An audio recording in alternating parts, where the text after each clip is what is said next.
بسم اللہ الرحمن الرحیم۔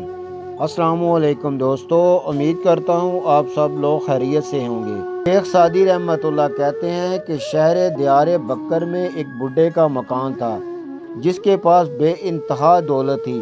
اس کا ایک خوبصورت نوجوان لڑکا تھا۔ ایک رات کہنے لگا، ساری عمر میری یہی ایک اولاد ہوئی۔ اس جنگل میں ایک درخت ہے، لوگ اپنی مرادیں مانگنے وہاں جاتے ہیں۔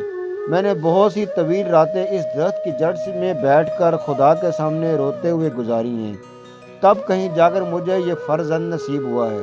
میں نے سنا وہ لڑکا چپکے چپکے دوستوں سے کہہ رہا تھا کہ اے کاش مجھے اس درخت کا علم ہوتا تاکہ میں وہاں جا کر دعا کرتا کہ اس بڈھے سے میری جان چھوٹ دے۔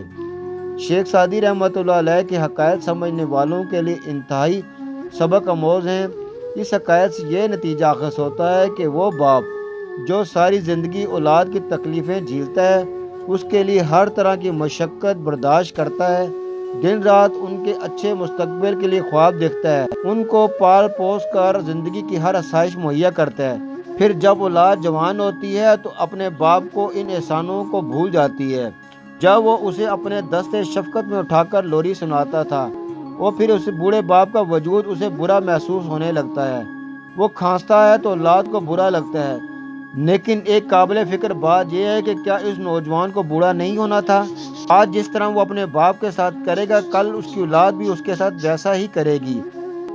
پھر اس باپ کے ساتھ کی گئی وہ زیادتیاں یاد آئیں گی، پھر اس کی خدمت کرنے کا وقت کھو چکا ہوگا۔ ایسا بد نصیب انسان ہے جس نے اپنے ماں باپ کو بڑھاپے کی حالت میں پایا اور ان کی خدمت کر کے جنت حاصل نہ کر سکا۔